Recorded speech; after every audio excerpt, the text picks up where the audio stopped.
mixi ciyaaroye cunugeyga mar hore dhintee waan iga qarinoosay cunugeyga itus maariya weligaa hakuul ka hor jacayl rasmi muu qaaday wiil kale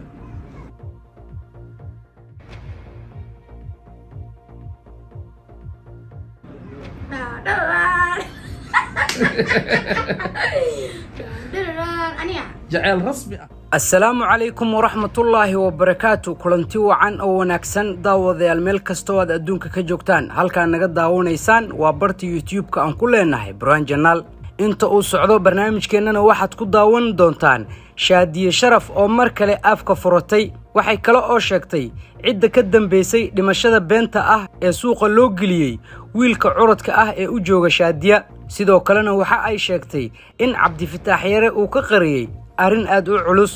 lamaanaha bishii la soo dhaafay baraha bulshada haystay waa Haykal iyo boqorada isteelka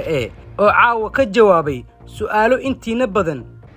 maalmahan aad isweydiinayseen fanaanada caanka ah ee lagu magacaabo Shaadiye Sharaf ahna gabar YouTuberad ah ayaa waxa ay maalmihii la soo dhaafay baraha bulshada kala kulantay caqaba aad u fara badan waa gabar kamid ah gabdhaha ugu caansan ee magaalada caasimadda ah Muqdisho degan Shaadiye Sharaf ayaa waxa qaba fanaan haatanna noqon raba musician waana Cabdi Fataax Yare sida aan idin sheegaba maalmihii la soo dhaafay Shaadiye waxa ay baraha bulshada kala kulantay hadallo aad u xunxun waxaana kamid ahaa markii baraha bulshada la soo galiyay Shaadiye iyo Cabdi Fataax way kala tageen sidoo kale arinta ugu weyn ayaa ah in ayadoo aan ku sugnayn dalka Shaadiye Sharaf baraha bulshada loo galiyay inuu dhintay wiilkeedii curadka ahaa sida aad muuqaalkaba ku daawan doontaan Shaadiye Sharaf waxa ay sheegtay in taleefano badan ay soo waceen ayna ku maqneed suuqa sidoo kale waxa ay sheegtay mar alla markay albaabka guriga ka soo istaagtay ay taleefanadii u soo dhacay mid kamid ah ay qabatay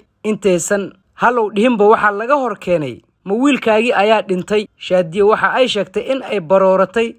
dhowr daqiiqana ay halkeedii taagneed isla markiiba taleefanka ayay ku jirtay qofkii soo wacay horena waxa ay ka wacday saygeeda oo markaasi cunuga hayay Cabdi Fataax Yare ayaa waxa ay weydiisay run miya in wiilkeeni uu dhintay waxa uu ugu jawaabay maya sidoo kalena waxay ku tiri waa iga qarinaysaa been ha ii sheegin cunugeyga mar hore haduu dhintay maxaa ii soo wici weysay haddaba yaana war idinku daaline waa kana muuqaalka wax yar ila daawada wixii aan soo baxsaday alaabtaan dhulka dhigtay taleefankii qabtay markaa qabtay qof ooynaya aan ka war helay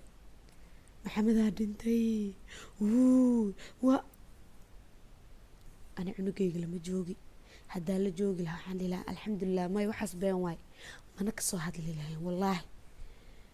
أنا يوم قن يقف أينا يسوى وعي يدمشون كل تشيني نقف وقت والبوت لما كرها يسوى وعي ما كقبتي محا ساوى كوا أنا مركو حس الصح واي ألعبتي أقول كدي هدو ديكر يقول ديكر حلو يقول ديكر هاي وأنا حي ميل يجرو إيميل جوهن قروي ما فهمت وادي أنا دن اللي قف كيلي بكاغا دنت قف الله ما حاك سويس إسلام مركي واسو بحي فد وهفديستي عبد الفتاح وحنكون عبد الفتاح أو محمد إيه محمد واكنا وعيارو يا معي عيارو إيه عنقيق مرهرو دنتيه وان إيه قرنو ساي عنقيق إتوسي waxaa iga dhaadhacday macna way maqan tahay qoftaan yaan waxba loo sheegin in la dhahay war walaal cunuga waa nabad qaba cunugeyga ma nabad qaba Cabdi Fataax Faarax cunugeyga ma nabad qabee cunugay cabaar markaan doonay oo fiidiyoogii furuur waa kaas cunuga soo ciyaara markaasa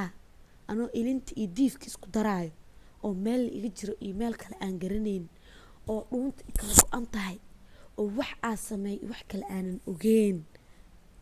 miirkayta inuu tago malayna oo wax aan sameeyaan garanayn ogeyn aan markii dambe u tacood bileystay oo ilaahay aan u noqday aan fadhiistay oo bii soo shubtay aan miir igu soo noqday markaas waa marka fiidiyoo soo duubay ma fahanteen marka saasay wax u jireen aniga dhowr mar wiilkayga liiga xad gudbay marar badan aan leeyahay cunuga saas waay cunuga kan waay inta waay cunugan saqiir waay cunugan cunug saqiir waay cunug wax galabsada ma aha cunug maskiina waaye wax aan ogeen dhibkaan isla maroon iyo hadda qararacdaanbo adaa og asii meel uu ku ogyahay email kale male waxaan idinka codsanaa biliis codsi iga taagan tahay uma dhowi qofka meeluu jooga ma aqaan waxaan ku sameey ma garanayo ilaahay iga qabto bil ramadaan waaye qofkii har iyo habeen ku fikiraayo inuu ana i dhibaateeyo inuu cunugayga dhibaateeyo inuu reerkayga dhibaateeyo ilaahay iga qabto ugu dambeyntiina lamaanaha maalmihii lasoo dhaafay baraha bulshada haystay ee lagu kala magacaabo xidigta Muqdisho iyo waliba xidiga Hargeysa ama si kale haddaan idinkugu sheego boqorada isteelka iyo Haykal lamaanahan ayaa maalmihii lasoo dhaafay barta TikTok waxa ay ahaayeen labada qof ee ugu view-ga badan boqorada isteelka iyo Haykal ayaa sida la sheegayo ama ay sheegeenba waxa ka dhaxeeya xiriir aad u culus dhowr bilood ayaa laga joogaa markii boqorada isteelka ay Haykal ku booqatay magaalada Hargeysa ee Somaliland sidoo kale muddo hadda laga joogo 2 week waxa magaalada caasimadda ah ee Muqdisho asna lagu soo dhaweeyay Haykal oo ayada soo booqday labadooda ayaa Muqdisho shitay waxa ayna dhigteen xalfado aad u waaweyn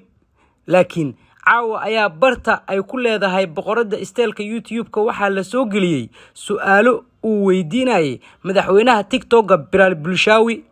su'aalaha waxa ka mid ahaa boqorada isteelka noo sheeg jaceelkaagii Haykal kaaga horeeyay boqorada isteelka madaxweynuhu su'aashu uga naxsaday geesaha ayayna dhugdhugatay waxa ayna ku jawaabtay sida tan maariya weligaa hakuul ka hor jaceyl rasmi muu qaaday wiil kale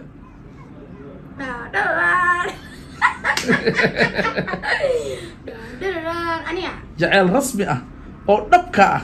hakuul hortiis ma qaaday